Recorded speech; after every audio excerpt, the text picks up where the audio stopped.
चालू करिए प्रभु जी। हाँ माता जी कीजिए। जय राधा माधव जय कुंज बिहारी, जय राधा माधव जय कुंज बिहारी, जय गोपी जन वल्लभ जय गिरिवरधारी, जय गिरिवरधारी,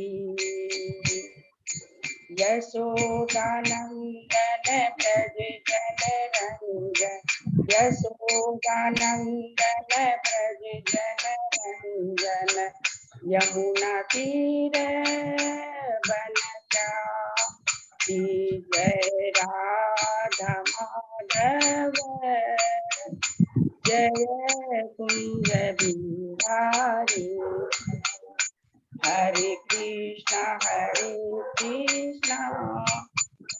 कृष्णा कृष्णा हरे हरे, हरे राम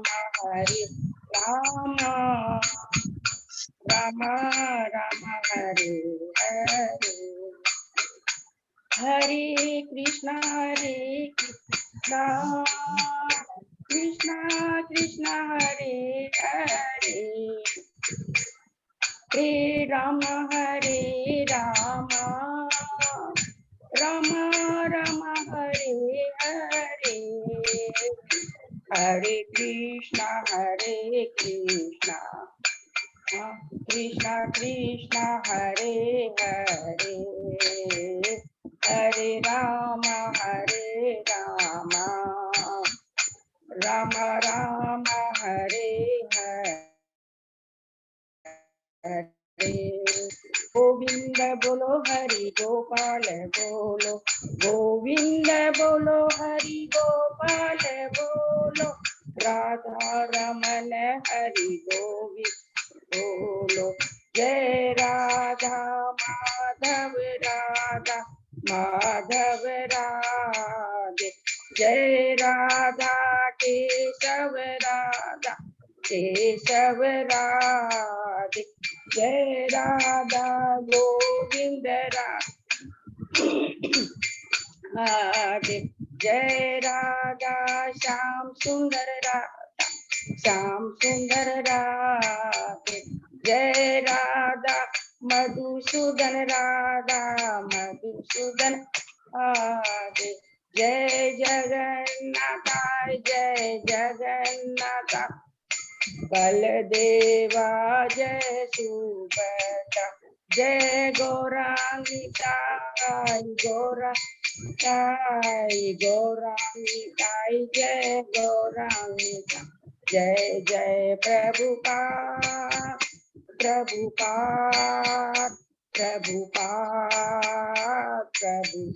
निताई गौर हरि बोल हरि बोल हरि बोल हरि बोल। नाम संकीर्तन की जय, शील प्रभुपाद की जय, हरे कृष्णा हरि बोल। हरि बोल। बहुत बहुत धन्यवाद सरोजिनी रोहिणी माता जी, हरि बोल। बहुत अच्छा कीर्तन किया। आशा करता हूँ सभी भक्तों ने बहुत अच्छे से कीर्तन किया और आज हम लोग मंगलाचरण करते हैं। ओम अज्ञान तिमिरांधस्य ज्ञानांजन शलाकया चक्षुरुन्मीलितं येन तस्मै श्री गुरुवे नमः। श्री चैतन्य मनोभीष्टं स्थापितं येन भूतले स्वयं रूप कदा मह्यं ददाति स्वपदान्तिकं। वन्देऽहं श्रीगुरु श्रीयुतपदकमलं श्रीगुरु वैष्णवांश्च श्रीरूपं साग्रजातं सहगना रघुनाथं वितं तं सजीवं स्वाद्वैतं सावभूतं परिजं सहितं कृष्ण चैतन्य देव श्री राधा कृष्ण पादान सहगना ललिता श्री विशाखावितांत नमो ओम विष्णुपादाय कृष्ण पृष्ठाय भूतले श्रीमते भक्ति वेदांत स्वामी इति नाम। नमस्ते सरस्वती देवे गौरवाणी प्रचारिणी निर्विशेषा शून्यवादी पाश्चात्य देशधारी वांछा कल्पतरुभ्य कृपा सिंधुभ्येव च पतितानां पावनेभ्यो वैष्णवेभ्यो नमो नमः। नमो महावदान्याय कृष्ण प्रेम पदाय कृष्णाय कृष्ण चैतन्य नामने गौरतिसे नमः। हे कृष्ण करुणा सिंधु दीन बंधु जगतपति गोपेश गोपिका कांत राधा कांत नमस्तुते। तप्त कांचन गौरांगी राधे बिंदावनेश्वरी विषभानुसुते देवी प्रणमामि हरिति। नीलांचल निवासाय नित्याय परमात्मने बलभद्र सुभद्रायां जगन्नाथाय ते नमः। जय श्री कृष्ण चैतन्य प्रभु नित्यानंद श्री अद्वैत गदाधर श्रीवासादि गौर भक्तबिंद मुखम करोति वाचालम पंगुलंगे गिर यत्कृपातम हम वंदे श्री गुरु मदीन तारिणम परमानंद माधवम श्री चैतन्य ईश्वरम। हरे कृष्णा कृष्ण कृष्णा हरे हरे हरे राम राम राम। श्री श्री मंगलाचरण की जय, शिला प्रभुपाद की जय। हरे कृष्णा। आज के श्रीमद् भागवतम कक्षा में अध्याय में चर्चा में सभी भक्तों का हार्दिक स्वागत है। मैं सभी भक्तों के चरणों में अपना दंडवत प्रणाम करता हूं और हम बहुत ही भाग्यशाली हैं। भगवान श्री कृष्ण गुरु आचार्य साधुओं की बहुत बड़ी कृपा है कि हम लोग कई दिनों से श्रीमद् भागवतम का अध्ययन कर रहे हैं। अभी हम लोग कैंटे 2 के 90वें अध्याय में हैं, जिसमें हम लोग ब्रह्मा जी और भगवान के बीच जो चर्चा हो रही है उसमें सुन रहे हैं और शीर्षक है श्री भगवान के वचन का उद्धरण देते हुए प्रश्नों के उत्तर। और इसके पहले हम लोगों ने 8 अध्याय दूसरे कैंटो के कंप्लीट किए हैं, जिसकी हम लोग मौखिक पुनरावृत्ति करेंगे। प्रथम अध्याय में इस अनुभूति का शुभारंभ जो शीर्षक है, सुखदेव गोस्वामी जी परीक्षित महाराज के जो बहुत ही महत्वपूर्ण प्रश्न है और शायद वही जो प्रश्न है वही पूरी भागवतम का सारे शास्त्रों का सार भी है। क्या कि मनुष्य योनि जो मिली है उसका क्या कर्तव्य है, मनुष्य को ये दुर्लभ योनि प्राप्त कर करके क्या करना चाहिए और मृत्यु के समय उसका क्या कर्तव्य है। दोनों का एक ही उत्तर है कि उसे जब ये मनुष्य योनि मिली है तो भगवान की भक्ति करनी चाहिए, श्रवण कीर्तन स्मरण। और जब श्रवण कीर्तन इसमें हमारा बना रहेगा तो अवश्य मृत्यु के समय में हमारा ये जो भक्ति का कार्य चलता रहेगा, रुकेगा नहीं। ठीक है, ये दोनों कार्य क्या है, दोनों ही केस में हमें भगवान की भक्ति करनी है। लेकिन जो लोग भगवान के साकार रूप पर विश्वास नहीं करते हैं उनको भगवान की विराट रूप का ध्यान करना चाहिए। वो भी भगवान की ही शक्ति है, बहिरंगा शक्ति से भगवान पुरुषावतार के माध्यम से विराट रूप की जो सृष्टि होती है भी भगवान। तो कोई बात नहीं है, तुमने भगवान का साकार रूप नहीं देखा तो विश्वास नहीं है तो चलो ये जो कुछ देख पा रहे हो ये भौतिक जगत में ये भगवान की ही सृष्टि है, भगवान की शक्ति है, इसका आप ध्यान करो। दूसरे अध्याय में हम प्रवेश करते हैं हृदय में भगवान। जब धीरे धीरे हमारी भक्ति ऊंची होती है तो हमको परमात्मा का ध्यान करना चाहिए जो हृदय में विराजमान है। बहुत सुंदर का वर्णन किया गया है दूसरे अध्याय में। और फिर कहा गया कि अगर अभी भी भौतिक इच्छाएं उन लोगों की जिनकी भौतिक इच्छाएं अभी भी कंप्लीट नहीं है, 2 तरह के हो गए। विराट रूप का ध्यान कर रहे, जिन्होंने स्पिरिचुअल प्रोग्रेस किया है तो वो आत्मा का ऊपर ध्यान देंगे, लेकिन अभी भी जिनकी भौतिक इच्छाएं पूरी है वो उनको क्रम मुक्ति की ओर के लिए उनको बताया कि उनको क्रम मुक्ति की ओर जाना चाहिए। लेकिन दूसरे अध्याय में सुखदेव गोस्वामी यही स्टेब्लिश करते हैं भक्ति ही सर्वोत्तम है। बिना भक्ति के भाव के हमारा जीवन बेकार है, श्रवण कीर्तन। और इस भक्ति करने के लिए दूसरे अध्याय में कहते हैं कि जो भौतिक आसक्ति है उसके प्रति हमारा जो अटैचमेंट, डीप जो अटैचमेंट है उसको हमको हटाना पड़ेगा और जो भोगने की जो इच्छा है उसको कम करना पड़ेगा, नहीं तो भक्ति में बात। फिर हम तीसरे अध्याय में प्रवेश करते हैं हृदय परिवर्तन। हृदय परिवर्तन जिसमें सुखदेव गोस्वामी जी हमें देवताओं के बारे में बताते हैं कि उनको जो भगवान ने स्पेशल शक्ति दी है और जिनकी भौतिक इच्छाएं हैं वो देवताओं के भी पास जा सकते, लेकिन कहते हैं कि अगर जिसकी भौतिक इच्छा है उसको भी भगवान के पास ही जाना चाहिए, और वही वास्तविक बुद्धिमानी है, क्योंकि देवताओं डायरेक्ट कभी भी हमें भौतिक इच्छा बिना कृष्ण की कृपा के परमिशन के सैंक्शन के नहीं दे सकते। तो सबसे अच्छा है कि हमें भगवान के पास ही जाना चाहिए। और उसके बाद में हम शौनक ऋषि से सुनते हैं, कितना सुंदर वो कहते हैं सुत गोस्वामी जी को कि आपने जो भक्ति के बारे में बताया सुत गोस्वामी, वास्तव में मेरा मन भगवान की भगवान के बारे में सुन करके पूरा ओतप्रोत हो गया है मन, केवल भगवान की लीला सुनने के लिए। और सच में अब ये मालूम पड़ गया है हमें कि मनुष्य योनि बहुत दुर्लभ है, नंबर 1, और हमारे पास जो कुछ भी हमारी जो इंद्रियां हैं भगवान की सेवा में ही लगाना चाहिए। उसके बाद में इन 3 अध्याय में 2 प्रश्नों का उत्तर देने के बाद परीक्षित महाराज एक और प्रश्न पूछते हैं सुखदेव ने भगवान की सृष्टि के बारे में।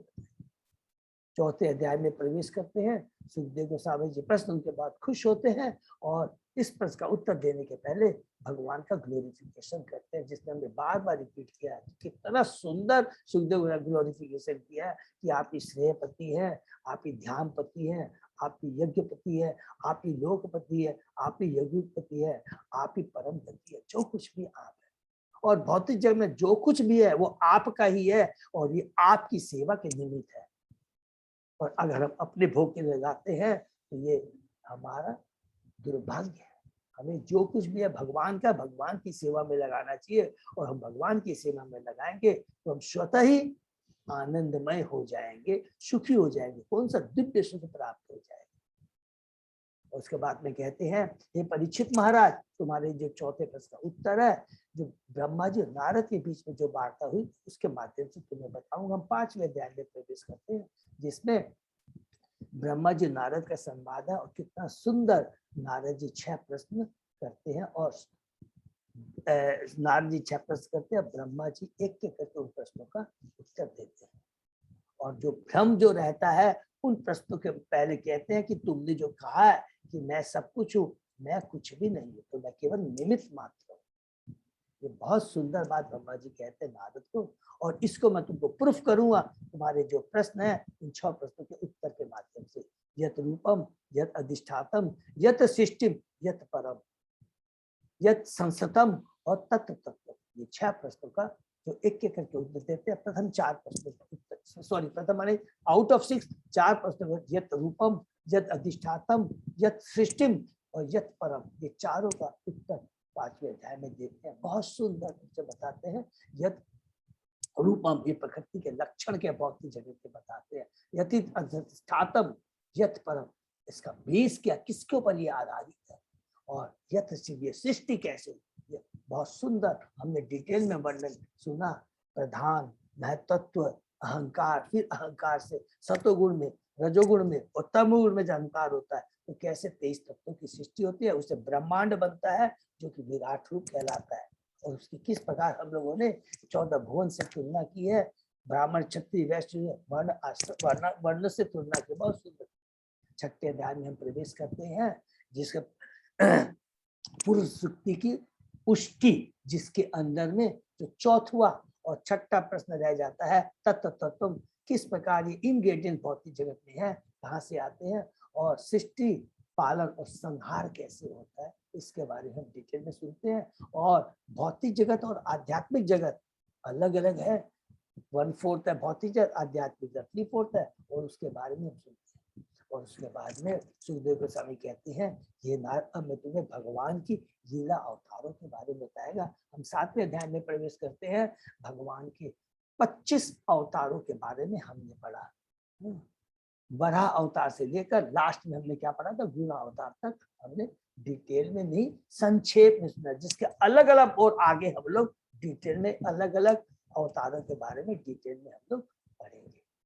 और उसके बाद में कहते हैं ब्रह्मा जी, ये जो कुछ भी मैंने तुमको कहा, मैं भगवान का प्रथम पुत्र, प्रथम जीव है, लेकिन याद रखो नारद, भगवान की भक्ति के बिना, समर्पण के बिना हम, मैं पुत्र होते हुए भी जान पाया हूँ भगवान को भक्ति के द्वारा ही, जो कि अभी हम लोग पढ़ रहे हैं 9वें अध्याय। भगवान ने एक्सप्लेन किया, बिना भक्ति के भगवान को यही बात ब्रह्मा जी नारद जी को बताते हैं और कहते हैं कि तुमने जो कुछ सीखा अब तुम इसका प्रचार भी करो। तब हम लोग 8वें अध्याय में प्रवेश करते हैं, जिसमें परीक्षित महाराज के प्रश्न है और पहला ही प्रश्न रहता है कि नारद जी ने किन किन लोगों के बीच प्रचार किया और कहते हैं कि हे सुखदेव गोस्वामी जी, याद रखे ये जो भागवत की कथा मुझे सुना रहे हैं, कंटिन्यू सुनाते रहे। माया बड़ी प्रबल है, जब तक भक्त और भगवान की भक्ति से नहीं जुड़े रहेंगे तो भगवान का ध्यान उचट जाएगा, भगवान के चरणों का ध्यान। इसलिए आप भागवत में सुनाते रहिए, मुझे कोई भूख नहीं है, प्यास नहीं, क्योंकि जो आप सुना रहे हैं वही तो मेरी आत्मा का भोजन है। शरीर तो बेकार है, तो भोगी है, लेकिन रियल जो आनंद है, जो चाहिए आत्मा को चाहिए, जो शाश्वत है। ये कहते हैं सुखदेव जी बहुत खुश होते हैं और उनसे अलग अलग प्रश्न करते हैं कि जीव तो शाश्वत है, तो फिर वो कैसे भौतिक शरीर धारण करता है, भगवान के शरीर में हमारे शरीर में क्या अंतर है, ब्रह्मा जी के और भगवान के शरीर में क्या अंतर है, जो भगवान ने ये भौतिक जगत बनाया है उनके लोक परलोक के बारे में बताइए, इसकी सृष्टि के बारे में बताइए और संहार के बीच में जो अवधि होती है काल के बारे में बताइए, मनुष्य और देवता, मन जीव और देवता, बहुत पृथ्वी लोक में और अलग अलग लोकों के जो जीव है उनकी आयु के बारे में बताइए, युगावतार के बारे में बताइए, साधारण धर्म जो भक्ति ही जीव का वास्तविक साधारण धर्म है, आपद धर्म, अलग अलग करके प्रश्न करते हैं और उसके बाद में कहते हैं कि हे सुखदेव गोस्वामी जी, मैं आपके ही मुखारबिंद से सब कुछ सुनना चाहता हूँ, क्योंकि आप भगवान के आपने जो सुना है, भगवान के जो प्रामाणिक गुरु आज उनके माध्यम से ही आपने सुना है, जो कि परफेक्ट है और पूर्ण है। और बाकी ये जितने भी बड़े बड़े दार्शनिक, गौतम, कनाड, ये सब जो है, ये सब तो केवल क्या है, दार्शनिक चिंतन, अपना चिंतन करते हैं, अपनी बुद्धि लगाते हैं, किससे, अपूर्ण इंद्रियों के माध्यम से चिंतन करते हैं।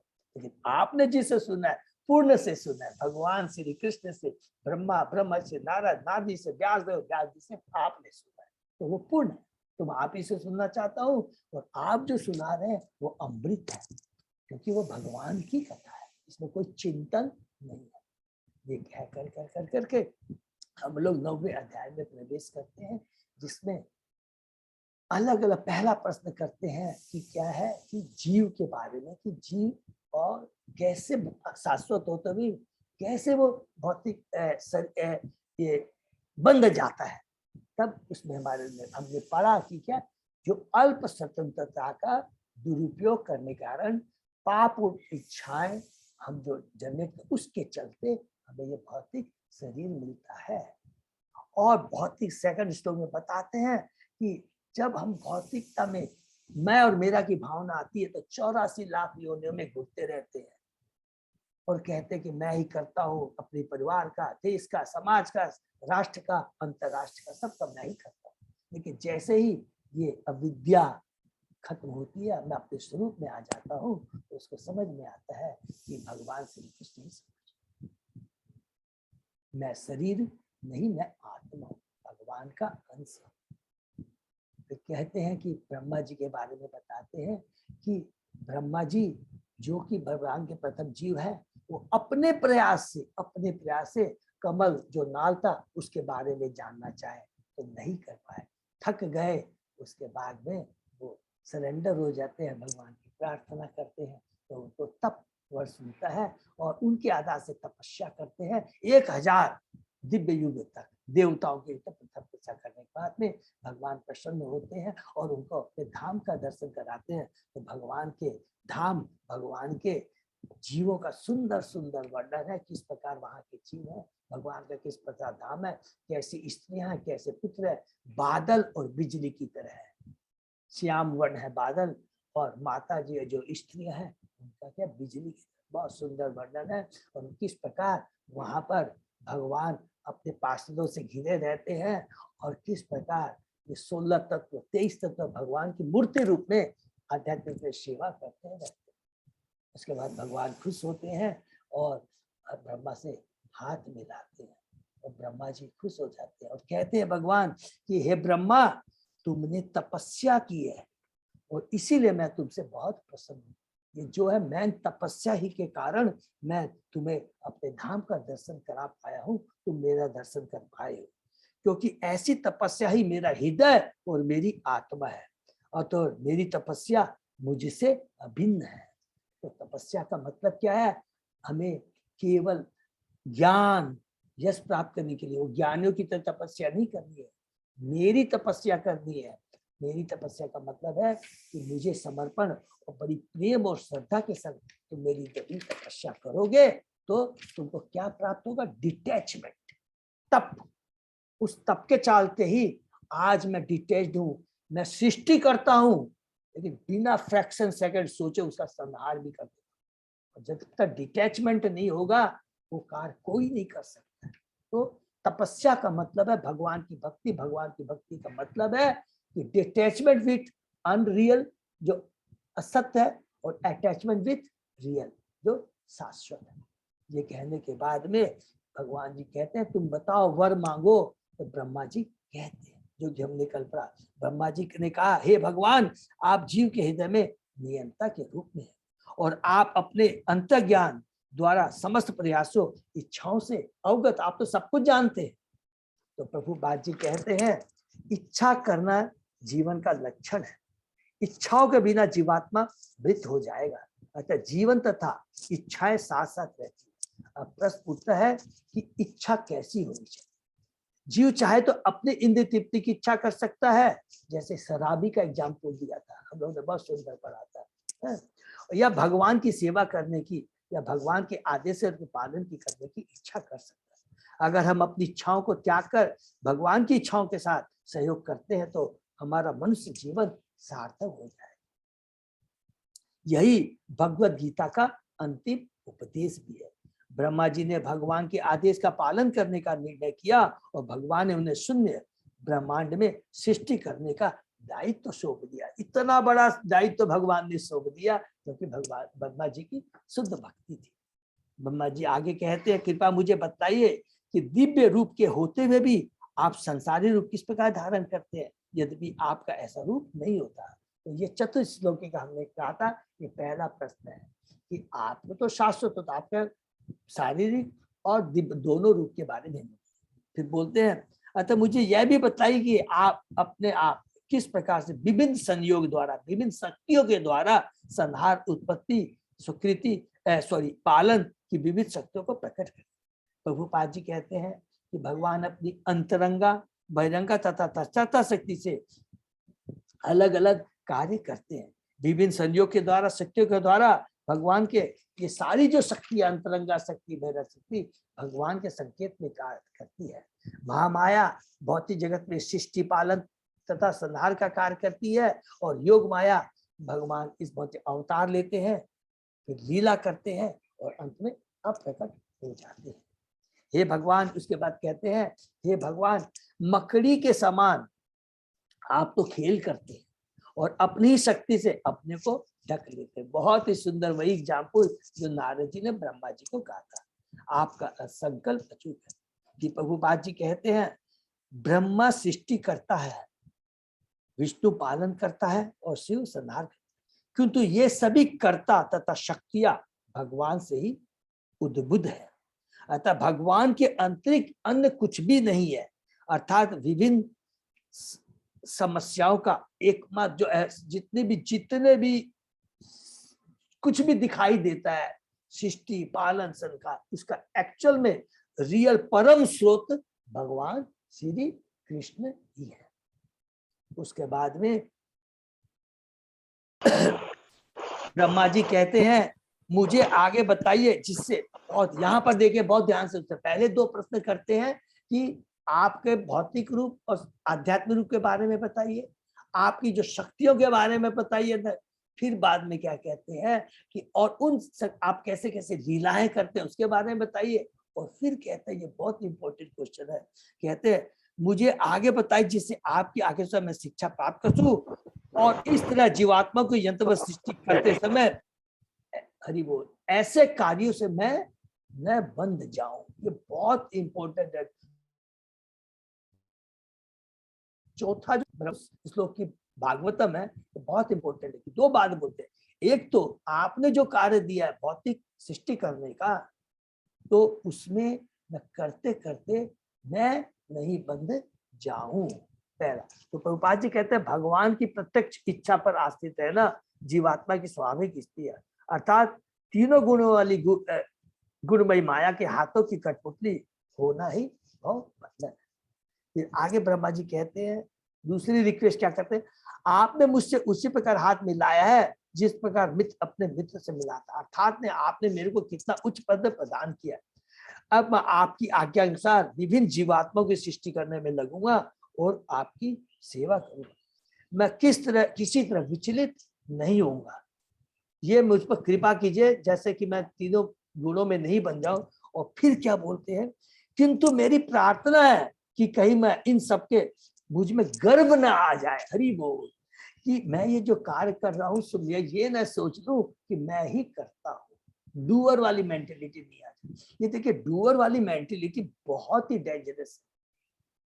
इवन आपको याद है कैंटो 1 में, कैंटो युद्ध में युधिष्ठिर महाराज जब धृतराष्ट्र अध्याय 13 में जब धृतराष्ट्र का गृह त्याग होता है तो युधिष्ठिर महाराज कहते हैं, अरे मेरे पितामह तो युधिष्ठिर महाराज चाचा तो नहीं रहे, वो कहाँ जाएंगे, कैसे करेंगे, क्या होगा।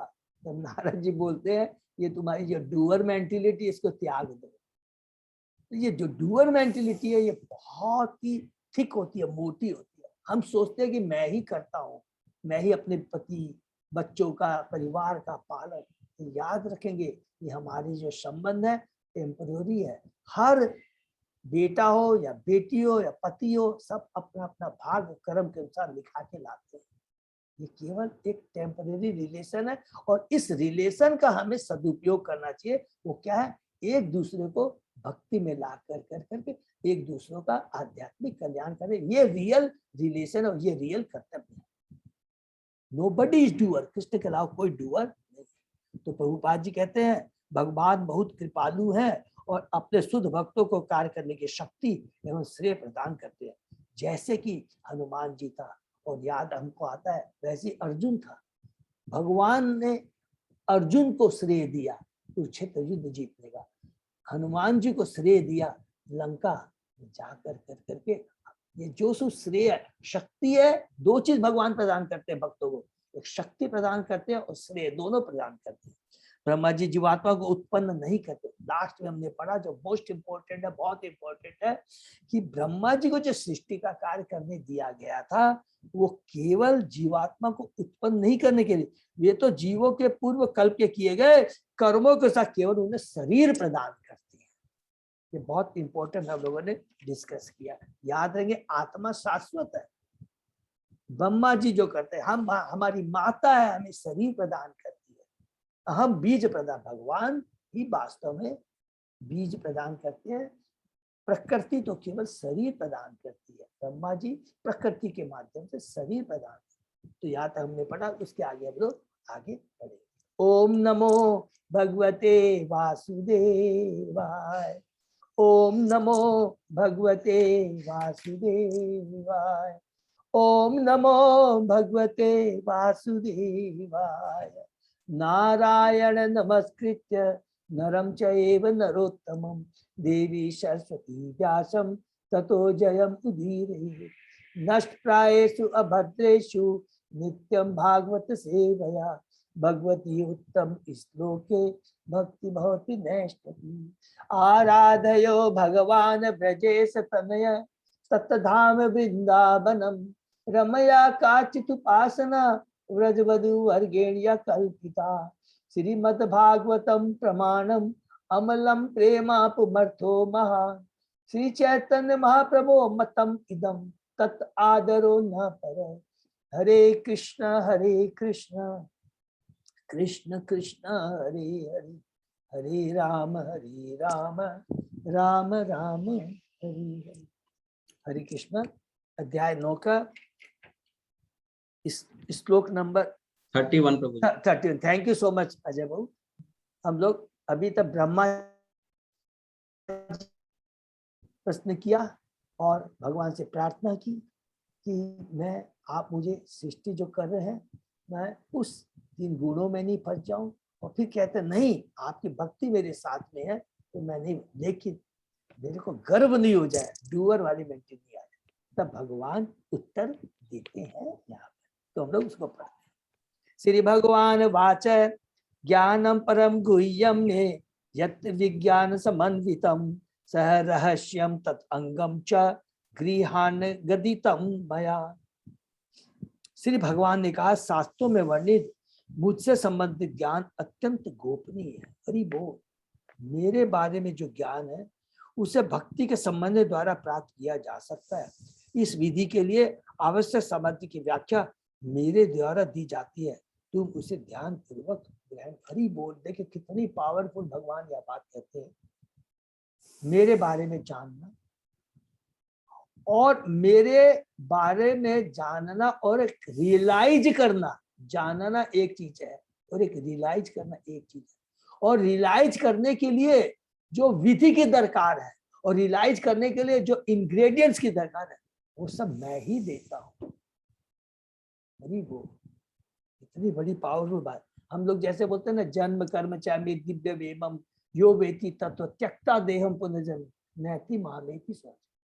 अर्थात जो मेरे जन्म और कर्म की दिव्यता को जान लेता है पुनर्जन्म। इसका मतलब क्या? खाली हम बोल दिया हाँ भगवान आप तो आपके मैंने जन्म कर्म बारे में जान लिया, जानना और एक रियलाइज करना हृदय में, वो दोनों में जमीन आसमान का। अगर जब भगवान को तत्व से जानना है, हृदय में उतारना है, उसके लिए फिर भगवान मदद करते हैं। और एक बार भगवान को तत्व से जान लेते हैं अर्थात तो भगवान की भक्ति बंध जाती है, हृदय में स्थापित हो जाती है, फिर तीनों गुणों का प्रभाव नहीं होता, मुक्त हो जाते हैं। और मुक्त होने का मतलब है सदैव कल भगवान का ही श्रवण कीर्तन चिंतन करते रहते हैं। That is real. और तब क्या होता है, भगवान कहते हैं फिर उसका दोबारा जन्म नहीं होता है। ये एक एक, क्योंकि ये बहुत इंपॉर्टेंट चीज हमको समझना है। तो हम तात्पर्य पढ़ते हैं। श्री ब्रह्मा इस ब्रह्मांड में भगवान के सर्वोच्च भक्त हैं, अतः भगवान ने उनके 4 प्रश्नों का उत्तर 4 महत्वपूर्ण व्यक्तियों के रूप में दिया है, जो चतुश्लोकी मूल भागवत के नाम से ज्ञात है। ब्रह्मा जी के प्रश्न इस प्रकार थे, पदार्थ में तथा अध्यात्म में भगवान के कौन कौन से रूप है? भौतिक रूप और अध्यात्म। भौतिक रूप हमको सबको मालूम है, विराट रूप, ठीक है, जो हमने बहुत डिटेल। भगवान की विभिन्न शक्तियां किस प्रकार कार्य करती है? अंतरंगा शक्ति, बहिरंगा शक्ति कैसे कार्य करती है? महामाया और योग माया कैसे कार्य करती है? तीसरा, भगवान अपनी शक्तियों से किस प्रकार खिलवाड़ करते हैं? माया मकड़ी का जाल कहता, भगवान कैसे कैसे लीलाएं करते हैं, क्या क्या करते हैं, किस प्रकार पुरुष अवतार के माध्यम से इस सृष्टि की रचना करते हैं। तो पूरा जो हमने डिटेल में पढ़ा था, सृष्टि पालन संहार, और यहाँ पर आकर अलग अलग भगवान जो लीलाएं करते हैं। ब्रह्मा को सौंपे गए कार्य के समय उन्हें किस प्रकार आदेशित किया गया, कि ब्रह्मा को फिर क्या आदेश दिया गया? और ब्रह्मा ने क्या कहा कि मैं एक्चुअली चौथा जो चतुश्लोकी भागवत है वो एक तरह से प्रार्थना है ब्रह्मा जी कि मैं फंस नहीं जाऊं और मैं अपने को कर्ता न मानूं। ठीक है, इन प्रश्नों का पूर्वाभास इस श्लोक में मिलता है। भगवान ब्रह्मा को सूचित करते हैं कि शास्त्रों में वर्णित भगवान विषय ज्ञान अत्यंत सूक्ष्म है और जब तक कोई भगवत की बात से स्वरूप सिद्ध न हो इसे समझ नहीं सकता। इसको अंडरलाइन कर लेंगे। स्वरूप सिद्ध का मतलब क्या हो गया? जो भौतिक जगत में रहते हुए मुक्त पुरुष है, वो तीनों गुणों से ऊपर है। भौतिक जगत का कोई भी रजोगुण तो सदो उसको विचलित नहीं कर सकता है। वो समाधि में रहता है, स्वरूप सिद्ध व्यक्ति रहता है, वो वास्तविक सन्यासी है, वो वास्तविक त्यागी है। भगवान कहते हैं कि जिस तरह वे व्याख्या करते जाए उसे वे उत्तर के रूप में गहन करते जाए। हरि बोल। इसका अर्थ यह हुआ कि परमेश्वर संबंधी दिव्य ज्ञान को तभी प्राप्त किया जा सकता है जब भगवान स्वयं उसे प्रदान करे। बड़े से बड़े संसारिक चिंतक भी चिंतन द्वारा परम सत्य भगवान को नहीं समझ पाते।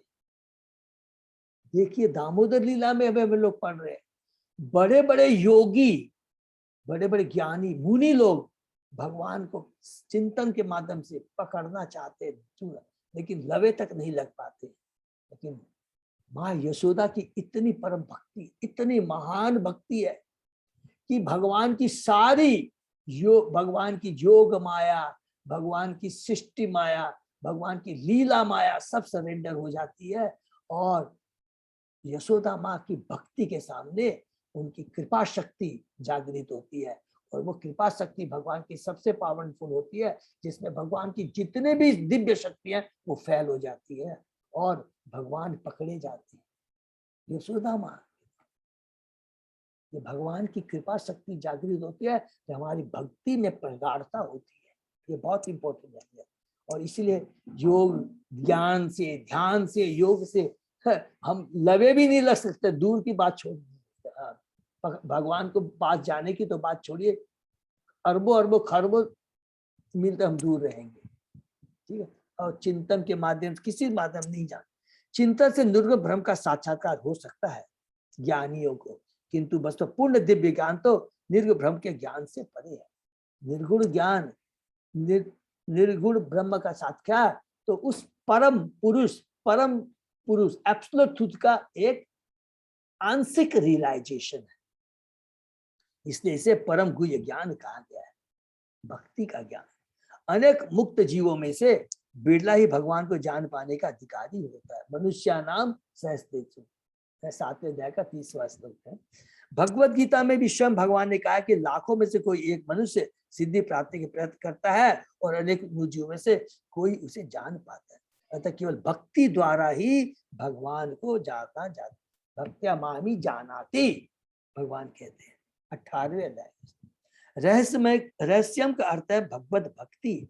श्री कृष्ण ने अर्जुन को भगवत गीता उपदेश इसलिए दिया क्योंकि अर्जुन उनका भक्त तथा मित्र था। भगवान ने ब्रह्मा जी को इसीलिए बताया और इतना ऊंचा कार्य उनको दिया, इतना बड़ा कार्य, क्योंकि उन्होंने बिना किसी स्वार्थ के, बिना कोई चिंतन के उन्होंने भगवान की भक्ति की और भगवान उनसे प्रसन्न हुए। ऐसी योग्यता के बिना भगवत गीता के रहस्य को नहीं समझा जा सकता। अतः जब तक कोई भक्त बनकर भक्ति नहीं करने लगता तब तक वह श्री भगवान को नहीं समझ पाता। यह रहस्य ईश्वर प्रेम है, यही गुह्यतम ज्ञान है। श्री भगवान को जानने का रहस्य इस योग्यता में निहित है। ईश्वर के दिव्य प्रेम को प्राप्त करने के लिए भक्ति संबंधी विधि विधानों का पालन आवश्यक है। तो यहाँ पर बताते हैं साधना भक्ति है, विधि विधानों बहुत जरूरी है। तो यहाँ पर भगवान क्या कहते हैं, मेरा बारे में ज्ञान, उसको रियलाइज करना, और रियलाइज करने की जो विधि है भक्ति, और वो भक्ति में बताते हैं कि जैसे आपने साधन भक्ति जो हम लोग करते हैं ये सब जी, और विधि भक्ति ये सब जरूरी है।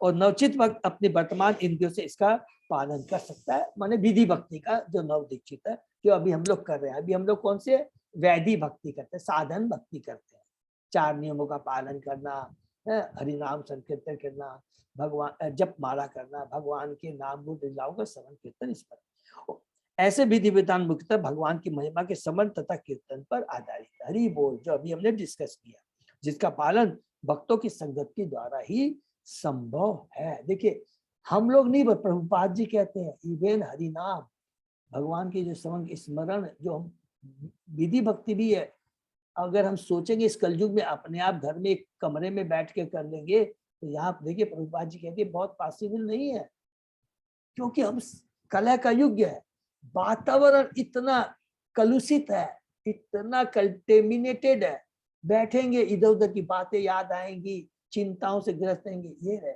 अगर भक्तों के बीच में करेंगे तो ऐसा नहीं होगा। इसीलिए कहा प्रभुपाद जी ने, जिनका पालन माने साधन भक्ति जो करना, इसका पालन भी संगति, भक्तों की संगति द्वारा ही संभव। फलतः भगवान श्री चैतन्य महाप्रभु ने भगवान की भक्ति में पूर्णता पाने के लिए 5 मुख्य नियमों की स्तुति की गई। हरि बोल। भक्ति के वैसे तो 64 अंग है, रूप गोस्वामी ने कहा है, लेकिन उसमें से 5 मुख्य क्या है। पहला, भक्तों का संग, हरिनाम संकीर्तन, भगवान की महिमा का कीर्तन। फिर तीसरा क्या है, शुद्ध भक्तों से भागवतन श्रवण करना। 3, चौथा, भगवान के संबंधी किसी पवित्र स्थान में वास करना, तीर्थ स्थान का दर्शन करना, और विग्रह पूजा। ये 5 याद रखेंगे 64 में से 5 मुख्य हैं। ऐसे विधि विधान भक्ति के अंग स्वरूप है। अतः ब्रह्मा जी की प्रार्थना के अनुसार भगवान इन चारों प्रश्नों तथा उनके अंगभूत प्रश्नों के विषय में अपनी व्याख्या प्रस्तुत करेंगे। नेक्स्ट, यावान अहम यथा भाव यत् रूप गुण कर्म तथा एव तत् विज्ञानम अस्तु ते मत अनुग्रहात्। मेरी अहेतु की कृपा से तुम्हारे अंतर में उदय होने वाले वास्तविक बोध से तुम्हें मेरे विषय में सब कुछ, मेरा वास्तविक शाश्वत रूप तथा मेरा दिव्य अस्तित्व, रंग, गुण तथा कार्य ज्ञात हो सकेगा। हरि बोल। मेरे ही द्वारा तुमको सब कुछ ये ज्ञान प्राप्त होगा। तात्पर्य, श्री भगवान विषय ज्ञान की दुर्हिता को समझने में सफलता का रहस्य भगवान की अहेतु की कृपा है। भगवान को जानने का रहस्य क्या है? एकमात्र एक ही चीज है, भगवान की कृपा, कृपा शक्ति। पूरा जितना भी आप देख लेंगे, दामोदर लीला, जो भी आप लीला देख लेंगे, सब में हम देखेंगे कि भगवान की जो कृपा शक्ति है, भगवान की सबसे शक्ति में सबसे ज्यादा पावर, अर्थात अहेतु की। भौतिक जगत में भी जिस पिता के अनेक पुत्र होते हैं, अहेतु की कृपा कैसे मिलती है? भगवान की भक्ति के द्वारा। बड़ा प्रेम, श्रद्धा, विश्वास, विनम्रता के साथ से अगर हम भगवान को समर्पण करेंगे, अर्थात गुरु को समर्पण करेंगे और गुरु से भगवान के बारे में जानेंगे, तो भगवान अपने को प्रकट करेंगे। भौतिक जगत में भी जिस पिता के अनेक पुत्र होते हैं, उनमें से वह अपने प्रिय पुत्रों को ही अपने पद का रहस्य बताता है। हरि बोल। सभी तो भगवान की संतान है, लेकिन जो लायक पुत्र होता है तो पिता उसी को तो सारा दायित्व देता है ना। पुत्रों में से जिसे वह योग्य समझता है, उसे सही रहस्य उद्घाटन करता है। समाज में महत्वपूर्ण, देखिए भगवान अपने 5 पुत्र हैं, ऐसा नहीं है कि रोटी में कमी करेगा, सारी सब व्यवस्थाएं सब कुछ देगा, सब कुछ देगा। इन जो मोस्ट दायित्व वाला रिस्पॉन्सिबल कार्य है, उसे योग्य जीव को देगा, योग्य पुत्र को ही देगा। और वो भी क्यों देगा? बहुत इसके पीछे, ये नहीं कि उसके साथ पार्शलिटी करता। देखिए एक हमेशा याद रखेंगे, भगवान कभी भी पार्शलिटी नहीं करते। बाहरी दृष्टि से लगता है कि वो पार्शलिटी करते हैं। वो क्यों देते हैं योग्य? कि वो योग्य पुत्र जो चीज है बहुमूल्य, उसका ध्यान रखेगा, और वो चीज यदि मेंटेन हो जाती है तो और बाकी जो पुत्र हैं वो भी सुरक्षित हो जाएंगे। अगर जो चीज बहुमूल्य उसकी सुरक्षा नहीं रही तो बाकी पुत्र भी तो उससे वंचित हो जाएंगे, खुद भी वंचित हो, वो भी। तो इसके पीछे हमें समझना है कि सब भगवान कभी निष्पक्ष नहीं करते, वो वही कार्य करते हैं और उसी को योग्य समझते हैं, उसी को ज्ञान देते हैं, जिसके माध्यम से और सारे जीवों की सुरक्षा हो सके। इसीलिए भगवान प्रामाणिक गुरु की बात करते हैं, जो और बद्ध जीवों को उनको भक्ति में ला सके, जो भूल गए हैं, अपना रास्ता भूल गए हैं, उनको वास्तव में भक्ति के पथ पे ला सके। इसीलिए कहते हैं, ऐसा नहीं कि भगवान पक्षपात करते। इस पर भगवान को जानने के लिए मनुष्य को उनका परम प्रिय पात्र होना चाहिए। भगवान असीम है, कोई भी उन्हें पूरी तरह नहीं जान सकता। केवल भगवान के प्रति प्रेम भक्ति की उन्नति के सहारे ही भगवान को जानने के लिए प्रिय पात्र बना जा सकता है। यह हम देखते हैं कि भगवान ब्रह्मा जी पर अत्यंत प्रसन्न, अतः वह उन्हें अपने अहेतु की कृपा का दान देते हैं, जिससे वे भगवान का वास्तविक बोध प्राप्त कर सके। वेदों में भी कहा गया है कि कोई मनुष्य केवल सांसारिक शिक्षा या भौतिक अभ्यास से परम सत्य परमेश्वर को नहीं जाना जा सकता। केवल भौतिक शिक्षा से, ज्ञान से और भौतिक प्रयास से, याद रखें ज्ञान और प्रयास दोनों से हम नहीं जान सकते। ब्रह्मा जी ने बहुत प्रयास किया था, भगवान के प्रथम जीव है, पुत्र है, लेकिन वो कमल नाल के बारे में नहीं जान सके। प्रामाणिक गुरु तथा भगवान में अटल विश्वास होने पर ही परम सत्य परमेश्वर को जाना जा सकता है। ऐसा श्रद्धालु व्यक्ति भले ही व्यवहारतः अशिक्षित क्यों न हो, भौतिक दृष्टि से वह शिक्षित क्यों न हो, भगवत कृपा से भगवान को स्वतः जान सकता है। भगवत गीता में कहा गया है कि यह भगवान पर निर्भर करता है कि वे किसके समक्ष प्रकट हो और किस समक्ष नहीं। हरि बोल। क्योंकि भगवान अंतर्यामी है, भगवान के सामने पाखंडीपना नहीं चलेगा। भगवान जानते हैं कि इसकी भक्ति कितनी सच है, उसमें कितनी स्थिरता है, कितनी प्योरिटी है। वे अपनी योग माया शक्ति से अपने को श्रद्धालु से छिपा कर, योग माया समावृता।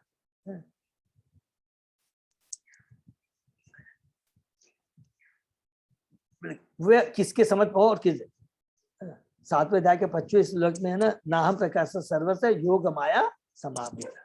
जो श्रद्धालु है उनके समझ भगवान अपना रूप गुण लीलाएं प्रकट करते हैं।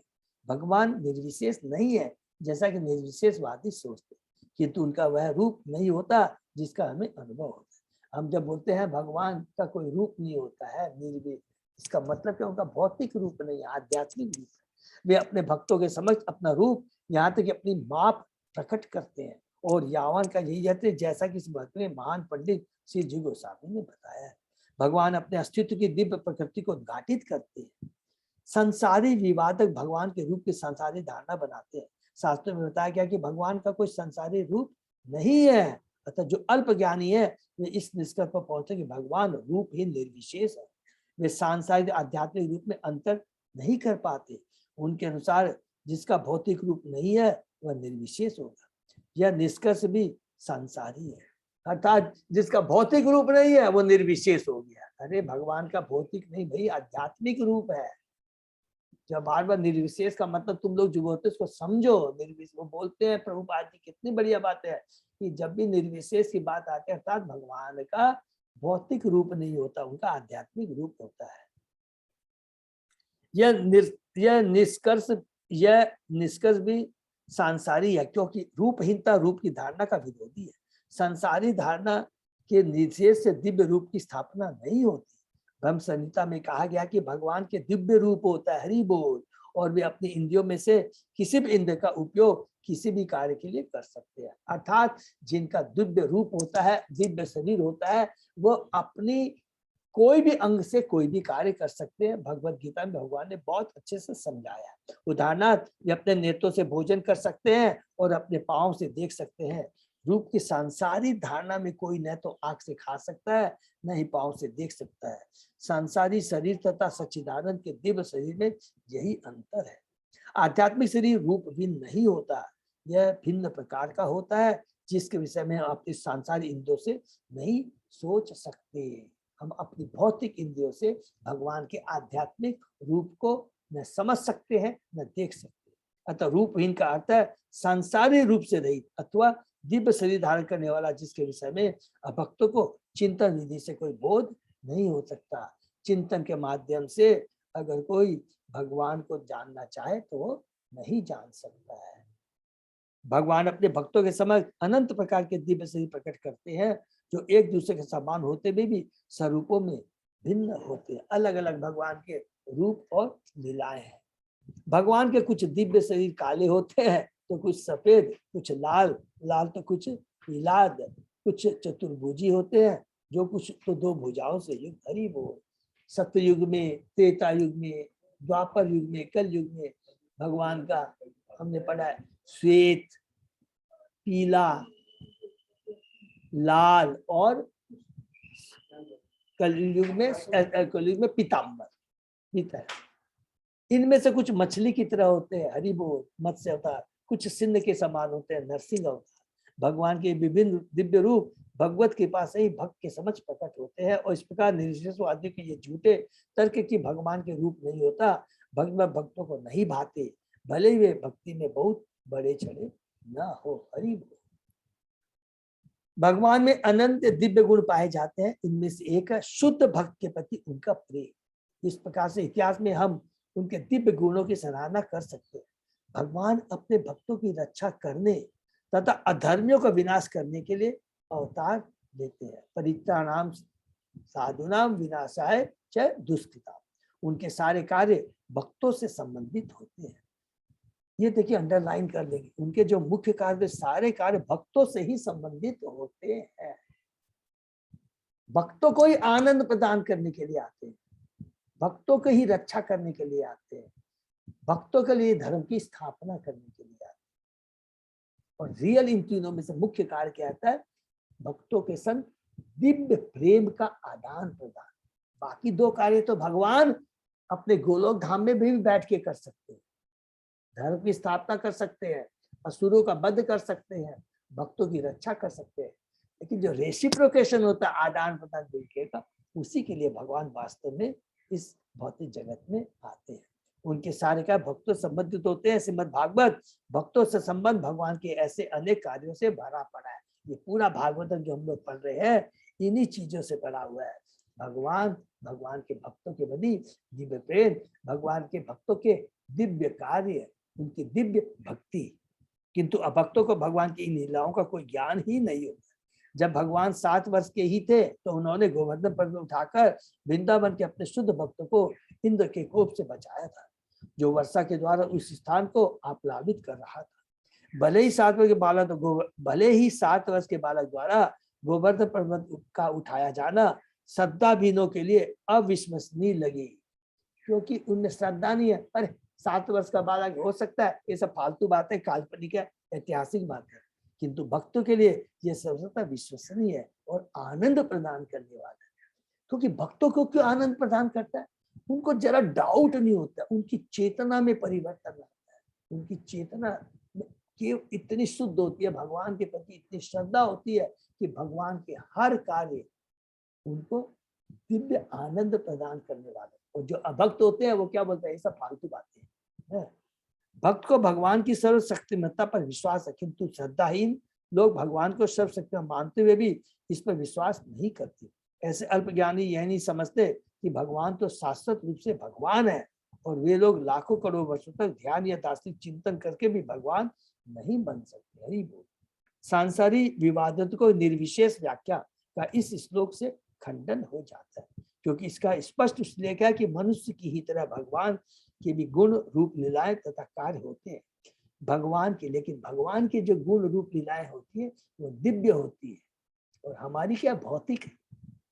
भगवान की दिव्य प्रकृति के ये सारे विवरण भगवत भक्तों द्वारा अनुभूत तथ्य है।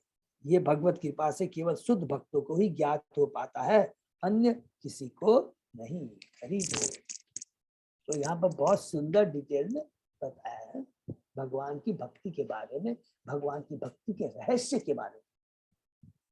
नेक्स्ट, अहम एव आसम एव अग्रे अग्रे अग्रे न अन्यत यत सत असत परम पश्चात अहम यत एतत् च य अवशिष्येत स अस्मि अहम।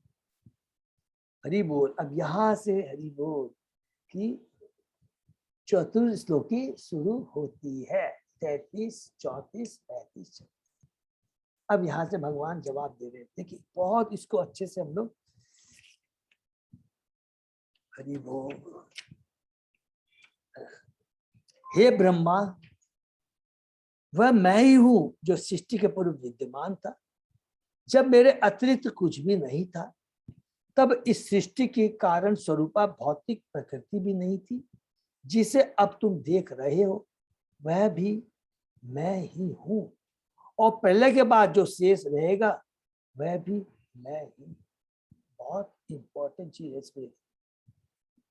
जो सृष्टि के पूर्व माने क्रिएशन के पूर्व,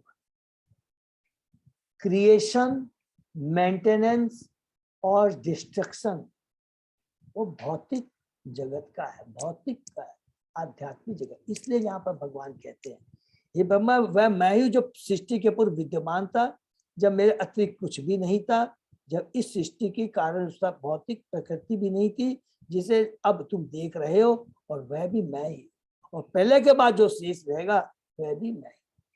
तो इसका मतलब क्या हुआ? भौतिक सृष्टि के पहले भगवान कहाँ थे? भगवान कहते हैं कि मैं था। इसका मतलब भगवान शाश्वत है, और भगवान जहां रहते हैं कहीं तो रहते हैं। तो नेचुरल वो भी शाश्वत हो गया। और कहा कि सृष्टि के अंदर में हमने पढ़ा है कि कहीं भी कोई भी रिक्त शून्य नहीं है। अभी भी हमने पहले पढ़ा था, अभी कुछ श्लोक पहले।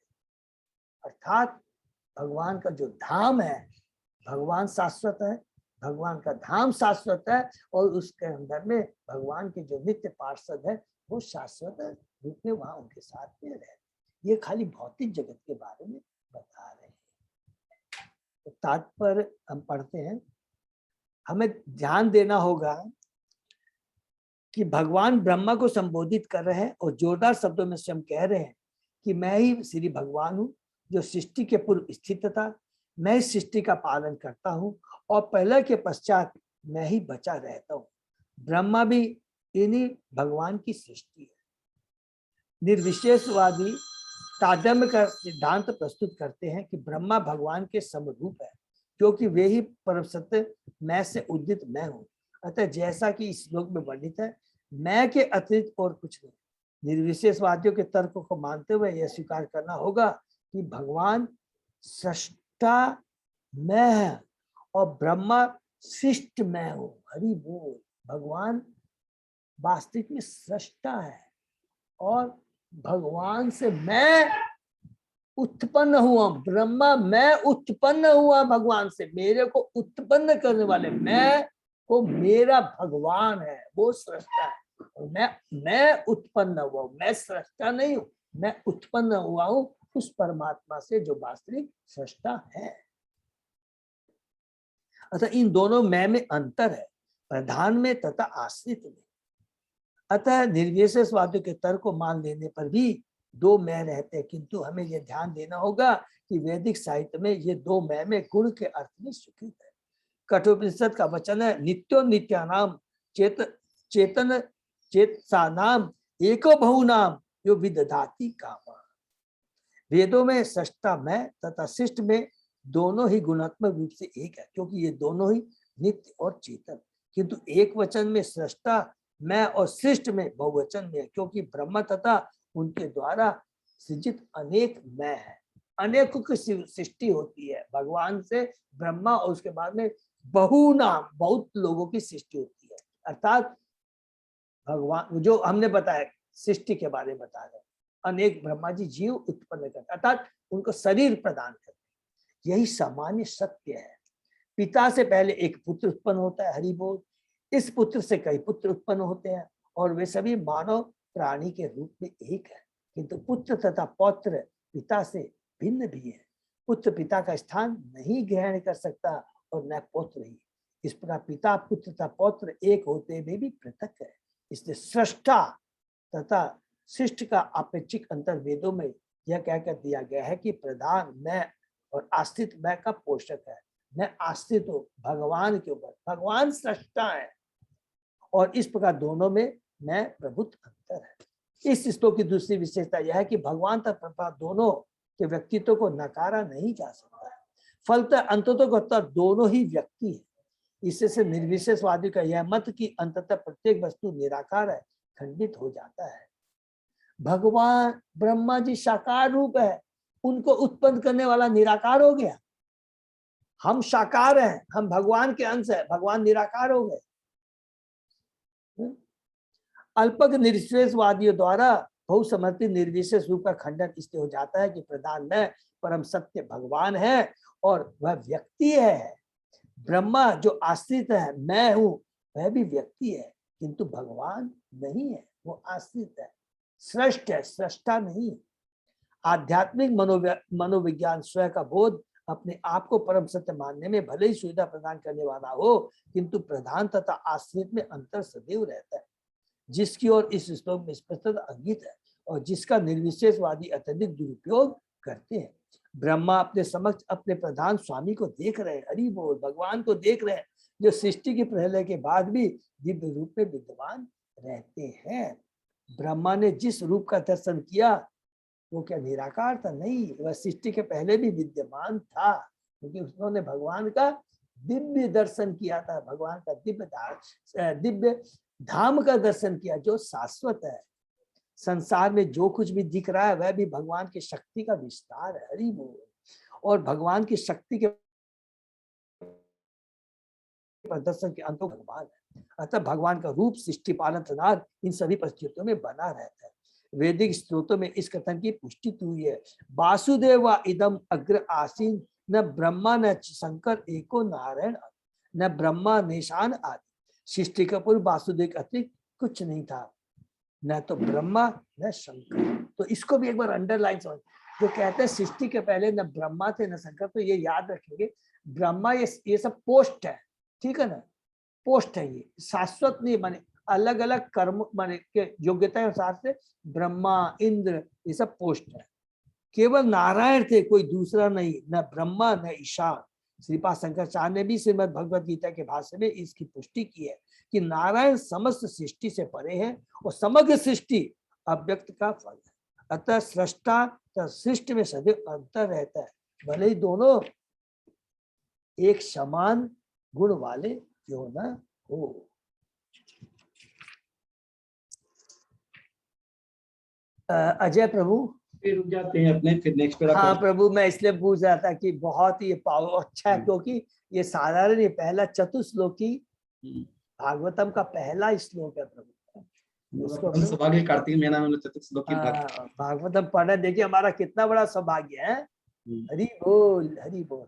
तो यहाँ पर देखिए भगवान स्वयं बोल रहे हैं, अपने बारे में बोल रहे हैं, तो इससे हमको पूरा भगवान का साकार रूप किसको बोलते हैं, निराकार रूप क्या कहते हैं, भगवान कहाँ रहते हैं, भगवान का भौतिक जगत क्या है, आध्यात्मिक जगत क्या है, एक और ये यदि प्रथम चतुश्लोकी गीता का ये प्रथम श्लोक यदि किसी निर्विशेषवादी को, जो कि मायावादी को चाहे, उनके नशे ठंडे हो जाएंगे, सब कुछ उसको क्लियर समझ में आ जाएगा यदि वास्तव में वो जानना चाहता है।